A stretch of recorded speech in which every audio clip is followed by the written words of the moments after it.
The massive alien warship hung in Earth's orbit like a dark cloud promising storm. Its hull, covered in strange symbols and markings, stretched nearly 20 miles from end to end. Commander Red of the Galactic Council stood on his command bridge, looking down at the blue planet with what passed for a smile on his face. After conquering 1,000 worlds, he had finally found these humans everyone kept whispering about. The reports had been interesting, a young species that had barely reached the stars, yet somehow had earned both fear and respect from the few alien traders who had contacted them. Red didn't understand the fuss. His scans showed primitive weapons, divided nations, and technology centuries behind the Council's achievements. Send the message, Red ordered his communications officer. Within seconds, every screen, phone, and display device on Earth lit up with the same proclamation. People of Earth, I am Commander Red of the Galactic Council. Your planet has been chosen for integration into our empire.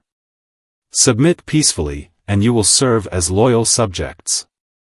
Resist, and face extinction. You have one Earth day to respond.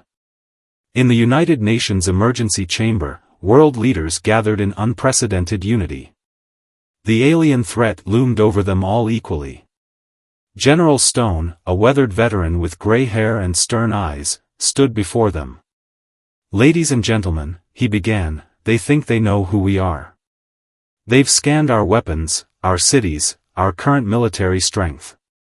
But they've missed something crucial. He paused, letting his words sink in. They haven't studied our history. A smile crossed his face as he continued, they don't know about the time humans held off armies with nothing but boiling oil and stones.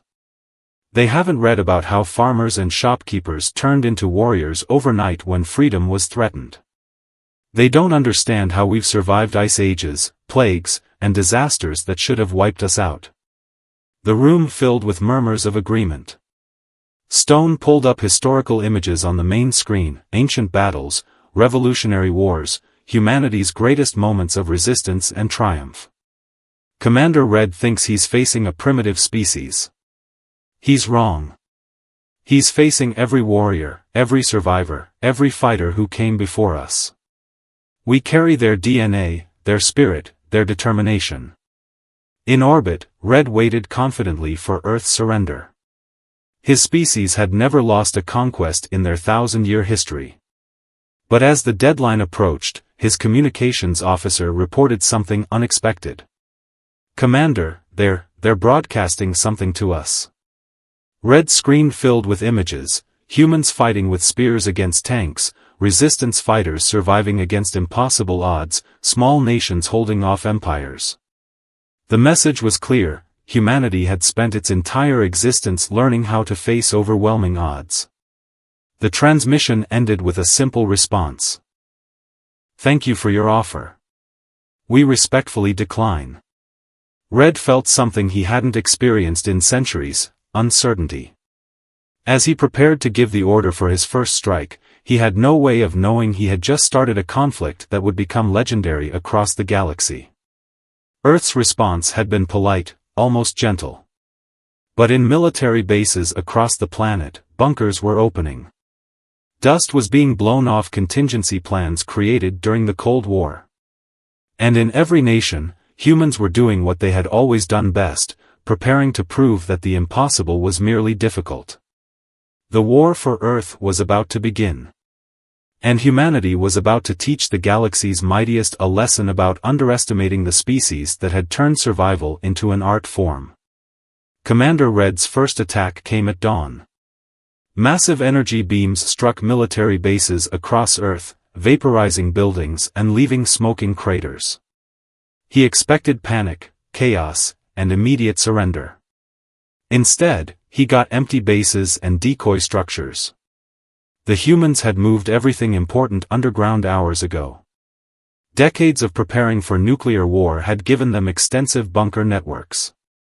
But that wasn't their only advantage, they had also studied the alien ships during the 24-hour ultimatum.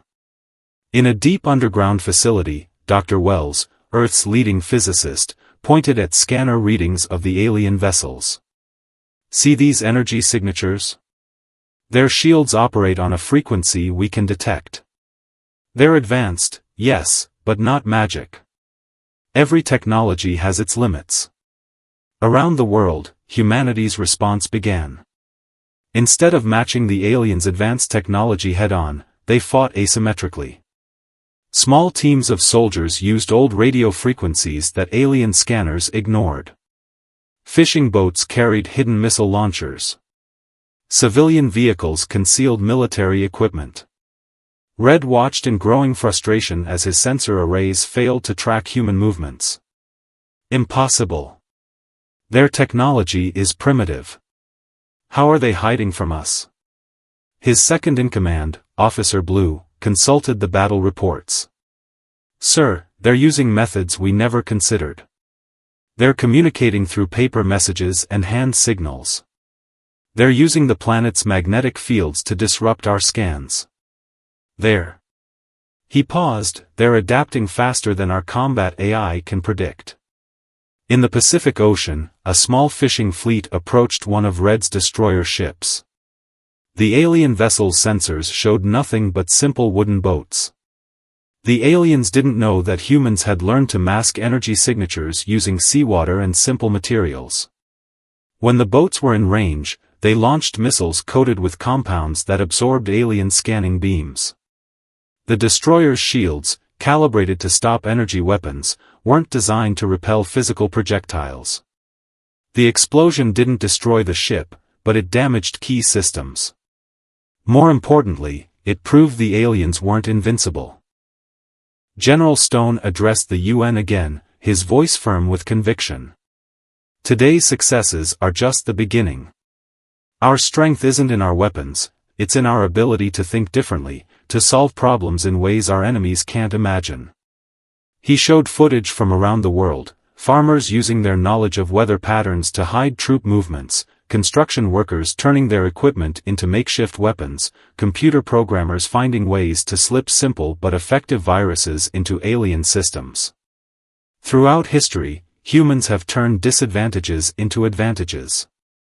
When we couldn't match our enemy's strength, we used their strength against them. When we couldn't fight directly, we found indirect ways to win. In orbit, Red faced a difficult realization. His ships were the most powerful ever built, but they were designed to fight enemies who fought like the Galactic Council did. The humans didn't play by those rules.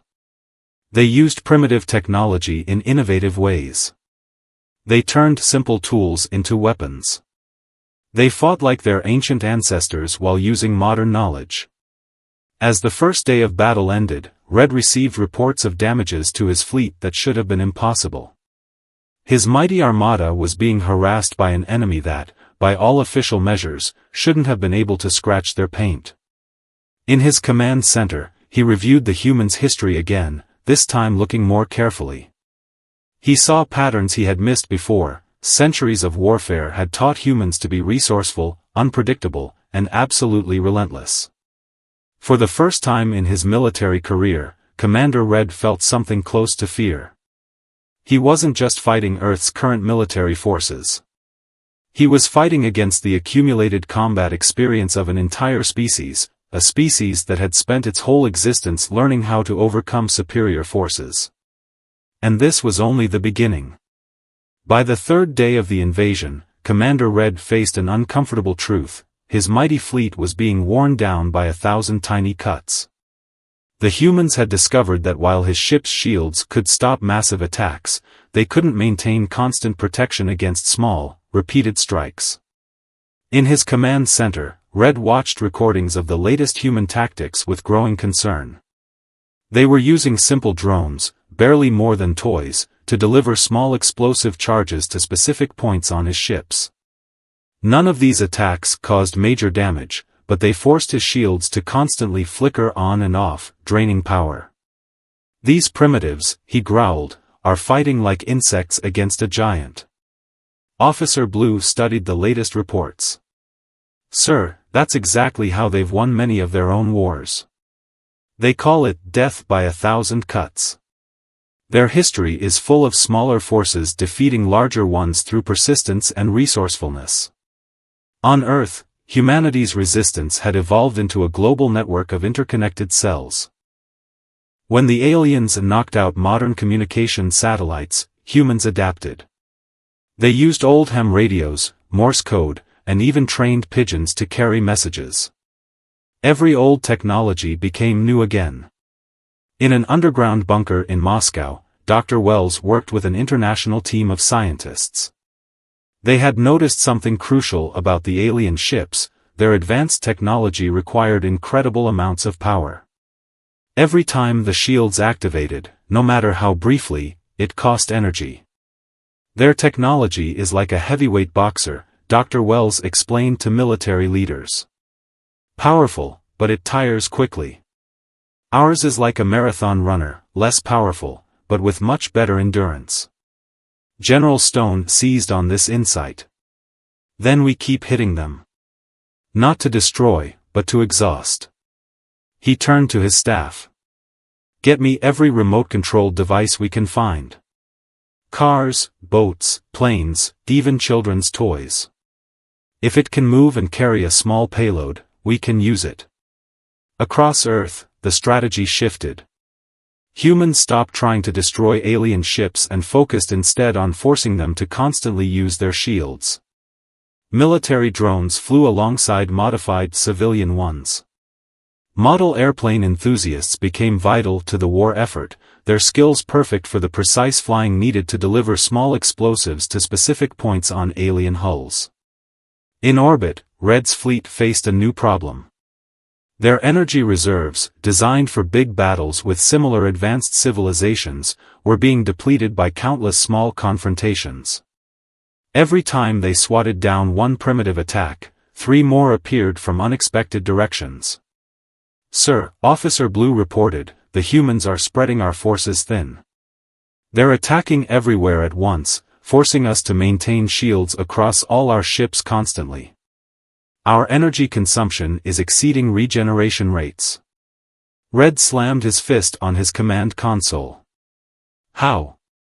How are they coordinating these attacks without modern communication technology?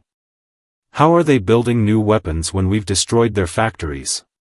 The answer lay in humanity's greatest strength, their ability to improvise and adapt. When the aliens destroyed weapons factories, humans set up small workshops in basements and garages. When modern assembly lines were bombed, they returned to handcrafting components. They weren't trying to match alien technology, they were finding ways around it. In a hidden facility, General Stone addressed a room of leaders. "The aliens expect us to fight tomorrow's war. Instead, we're fighting with the wisdom of our entire history. Every guerrilla war, every resistance movement, every underdog victory in human history taught us something. Now we're using all of it." He pointed to a map showing alien ship positions. Their formation was still impressive, but sensors showed their power signatures weakening. They came expecting to fight a primitive species. Instead, they're fighting every clever solution, every desperate innovation, and every hard lesson humanity has ever learned. As the day ended, Red received a disturbing report. 3 of his smaller ships had gone dark, their power reserves completely drained. The humans hadn't destroyed them with superior firepower, they had simply exhausted them into submission. The Galactic Empire's mightiest fleet was learning a harsh lesson: sometimes the most primitive solution, applied cleverly and persistently, could overcome the most advanced technology. 1 week into the invasion, humanity made its boldest move yet. After studying the powered-down alien ships, Dr. Wells had made a breakthrough. Their technology isn't just advanced, she explained to military leaders, it's specialized. They've developed their weapons so far in one direction that they've lost flexibility.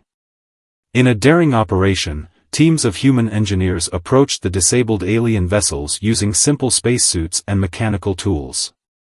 The aliens had never considered protecting against such primitive equipment, their own species had abandoned such basic technology centuries ago. Commander Red watched in disbelief as humans literally cut their way into his ships using nothing more sophisticated than plasma torches and mechanical saws. Impossible. Those tools are ancient technology. Sir, Officer Blue reported, they're not just breaking in, they're learning. Every ship they breach teaches them more about our technology. They're like scavengers, taking what they can understand and leaving what they can't, but they're understanding more than we expected. On Earth, reverse engineering teams worked day and night. They couldn't comprehend the aliens' most advanced systems, but they found ways to adapt the simpler components. Human engineers, trained to work with limited resources, excelled at finding practical uses for alien technology.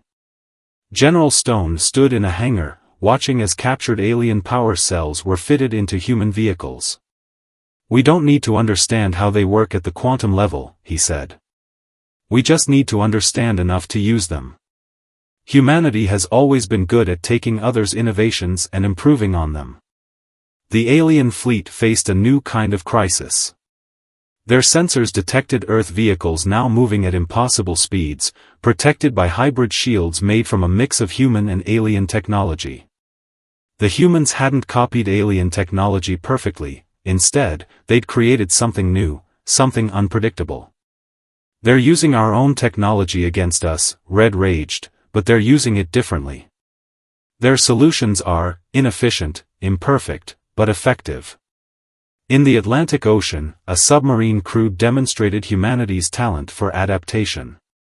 They had mounted salvaged alien shield generators on their vessel, but powered them with nuclear reactors instead of alien power sources. The result wasn't as powerful as pure alien technology, but it was more flexible and easier to repair. Dr. Wells had made a breakthrough.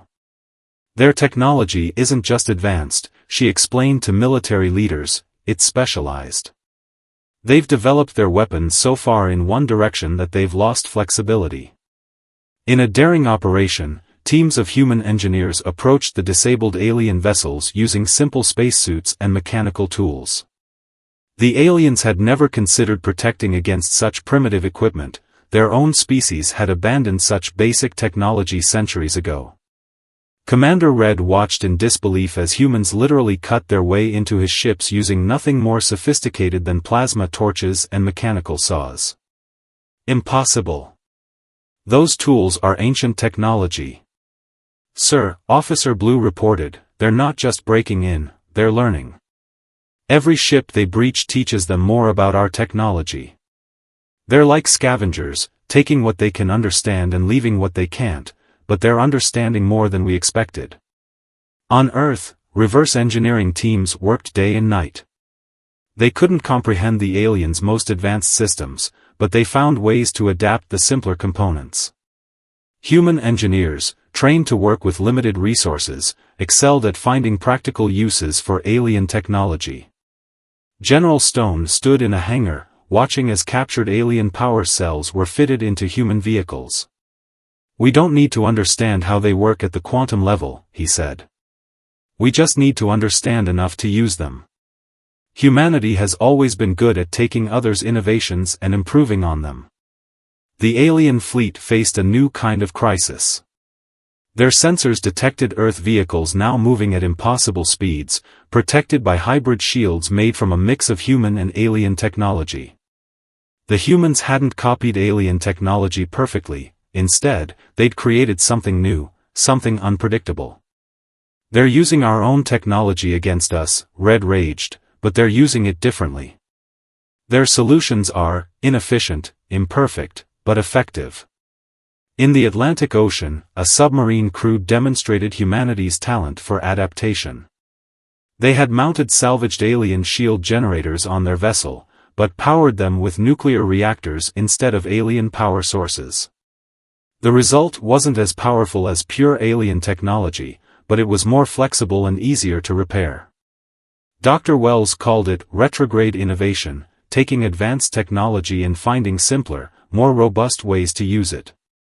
"We're not trying to match their level of advancement," she explained. "We're bringing their technology down to a level we can work with." The alien fleet's advantage was slipping away.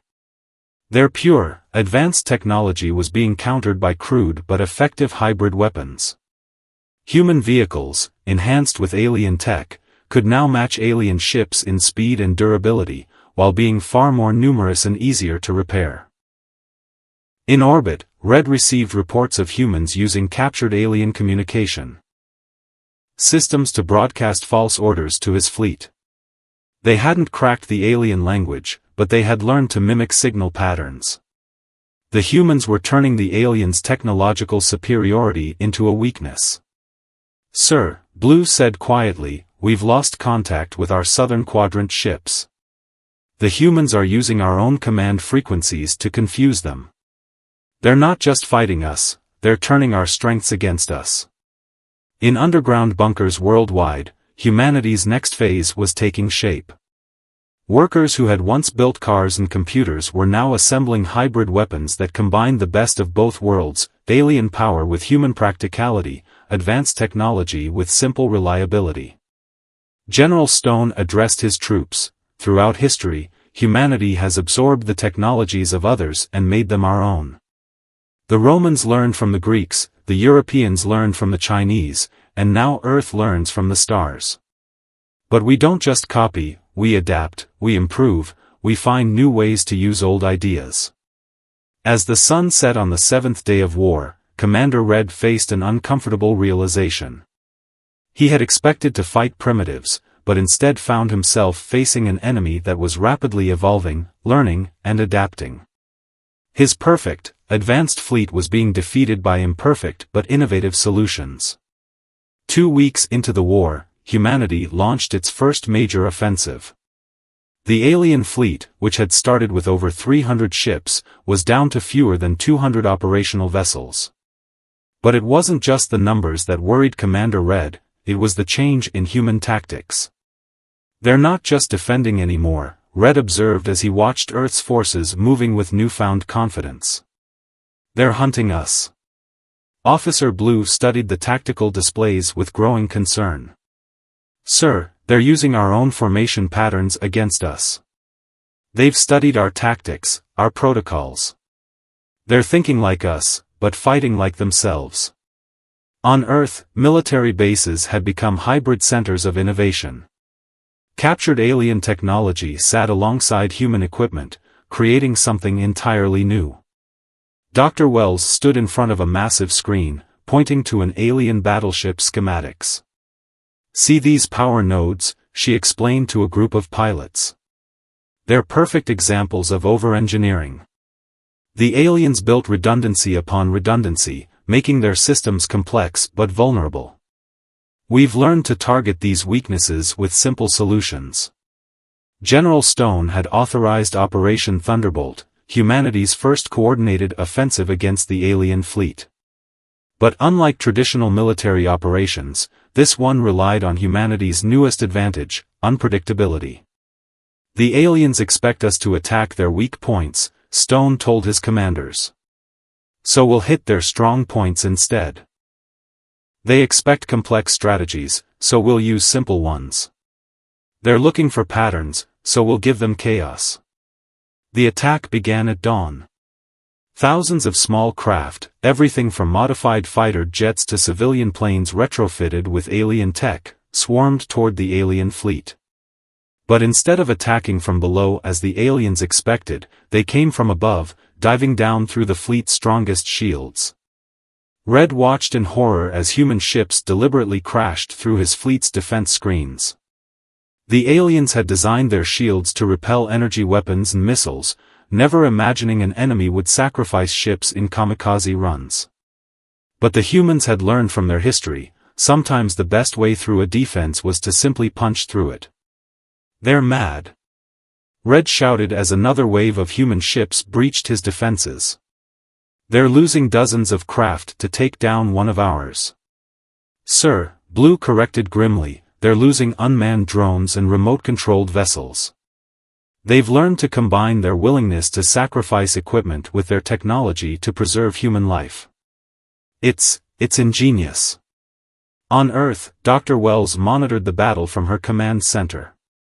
The aliens' shield technology had been their greatest advantage, but humanity had turned it into a weakness.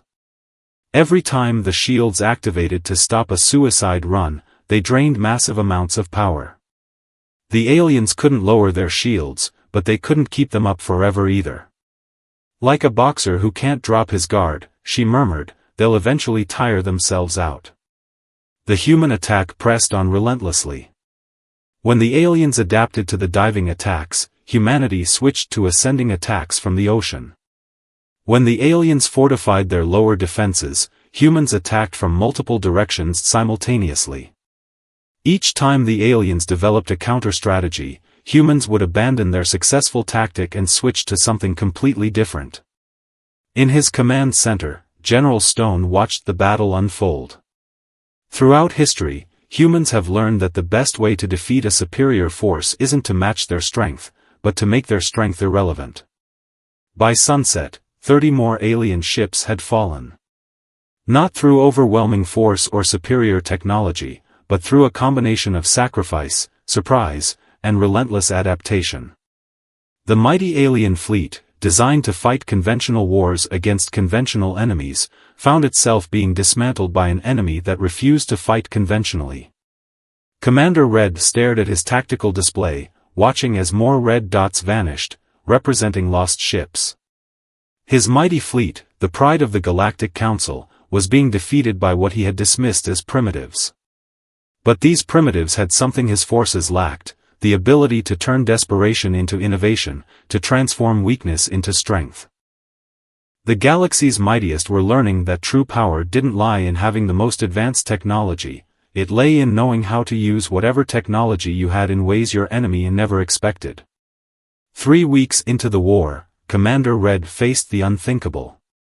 His mighty invasion fleet, which had conquered 1,000 worlds, was now reduced to less than 50 ships. But worse than the losses was the revelation that changed everything. Humans had begun broadcasting their history into space, transmitting it directly to his crew. "Sir," Officer Blue reported, his voice shaking, "our crews are watching Earth's historical records. They're seeing how these humans fought their own wars. The footage of their world wars, their resistance movements, their revolutions, our soldiers are becoming afraid." Red had watched the broadcasts too. He had seen humans fighting in trenches, surviving impossible odds, rebuilding from ashes. He had witnessed their capacity for both destruction and resilience. "They're not just showing us their victories," he realized. "They're showing us their defeats, and how they learned from each one." On Earth, Dr. Wells and her team had made their boldest move yet. They had managed to hack into the alien fleet's educational databases. "Look at this," she told General Stone, pointing to translated alien texts. "Their empire has never lost a war because they've only fought enemies who fight like them.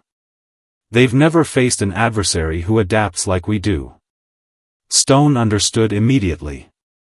"Then let's show them something they've never seen before." He turned to his communications team. "Broadcast everything. Every desperate last stand, every against all odds victory, every time humanity faced extinction and survived. Let them see what they're really fighting." Across the alien fleet, morale crumbled as they watched humanity's history unfold. They saw ancient battles where outnumbered forces prevailed through cunning. They watched cities rise from nuclear devastation. They witnessed how humans turned their greatest defeats into foundations for future victories. Red's own crew grew increasingly uncertain. Their perfect record of victories had been built on fighting predictable enemies. But humans were anything but predictable. When blocked, they found new paths. When defeated, they learned and came back stronger. When faced with superior technology, they found innovative ways to counter it. "Commander," Blue said softly, "we've just lost contact with the entire Eastern Fleet. The humans didn't destroy them, they surrendered. After watching the historical broadcasts, they simply refused to continue fighting." In her laboratory, Dr. Wells had discovered something fascinating in the alien psychological profiles. Their society values perfection, she explained to military leaders. They've never learned to deal with failure because they've never had to. But humanity, we've turned failure into an art form. Every time we fall, we get back up stronger. General Stone seized on this insight. Then let's show them what that means. He authorized a new strategy. Human forces began targeting not just alien ships, but their pride. They demonstrated how primitive weapons, used cleverly, could overcome advanced technology. They showed how determination could defeat superiority. The alien crews watched in dismay as humans celebrated their victories not with arrogance, but with grim determination. They saw how each human triumph was built on countless failures, how every advance came from learning from defeats. It was a way of warfare entirely foreign to their perfect, orderly minds. Red stood on his command bridge, watching as another group of his ships surrendered. The humans hadn't just defeated his technology, they had broken his empire's very understanding of warfare. His species had always believed that perfect technology and perfect tactics led to perfect victory. Humans had proved that imperfection, adaptation, and resilience were far more powerful. "Sir," Blue reported, "the humans are broadcasting a message to all our remaining ships. It's footage from something they call sports. It shows them deliberately competing, failing, learning, and improving. They do this for entertainment. They practice failing and recovering for fun." 1 month after the invasion began, Commander Red stood before the United Nations. His once pristine uniform was scarred, much like his fleet. Only 10 ships remained under his control, all others had been destroyed or surrendered. But he wasn't there to continue the fight. He had come to learn. "Your species," he addressed the assembly, "has taught the galaxy's mightiest empire something we never expected to learn: humility." The irony of his name versus his current position wasn't lost on anyone present. General Stone and Dr. Wells sat in the front row, watching as their former enemy struggled to explain how thoroughly humanity had changed his civilization's understanding of strength. Behind them sat military leaders, scientists, and politicians from around the world, united now in a way they had never been before. "We came here believing that technological superiority guaranteed victory," Red continued. "We had forgotten that technology is just a tool. It's not the weapon that matters, but the will and wisdom of those who wield it." In orbit, Officer Blue supervised the beginning of a new era. Human engineers worked alongside alien technicians, sharing knowledge. But it wasn't just the aliens teaching humans. The exchange went both ways. Humanity's ability to find simple solutions to complex problems fascinated the aliens. "Your history," Red addressed the assembly, "shows countless examples of forces like ours, armies that thought themselves invincible until they met humans who simply refused to accept defeat. We have joined that long list of empires that learned this lesson the hard way." Dr. Wells presented the assembly with her final analysis of alien technology. "Their advancement was linear," she explained. "They built upon each success, creating more and more complex solutions. But humanity's advancement was circular. We kept returning to old ideas, finding new ways to use them. This made us more adaptable." The aliens had begun sharing their database of other civilizations they'd conquered. Each one had fought conventionally, trying to match the Empire's technological might. Humanity was the first to fight differently, to turn the alien strengths into weaknesses and their own weaknesses into strengths. "We offer peace," Red announced, "not as conquerors, but as equals. More than equals, as students. Your species has much to teach us about resilience, adaptation, and the true nature of strength." General Stone stepped forward to address both humanity and the aliens. "Throughout our history, humanity has faced countless threats to our existence. Each time, we survived not because we were stronger or more advanced, but because we refused to accept extinction as an option. We learned, we adapted, we survived." The peace treaty that followed was unlike any the Galactic Council had ever signed. Instead of demanding surrender, it established exchange programs. Human ingenuity would help solve problems across the galaxy, while alien technology would help humanity reach the stars. But more importantly, humanity's greatest lesson would spread through the galaxy, the understanding that true strength lies in resilience, not perfection. Red's final act as commander was to transmit a message to his empire's capital: we came to Earth expecting to find primitives. Instead, we found teachers. These humans know something we had forgotten, that the path to advancement isn't always forward. Sometimes you must step backward to find a better way forward. As Earth celebrated its victory and new role in the galaxy, Dr. Wells made a profound observation to General Stone: they came here thinking they would teach us about advanced civilization. Instead, we taught them about the one thing their perfect empire never understood: the power of imperfection.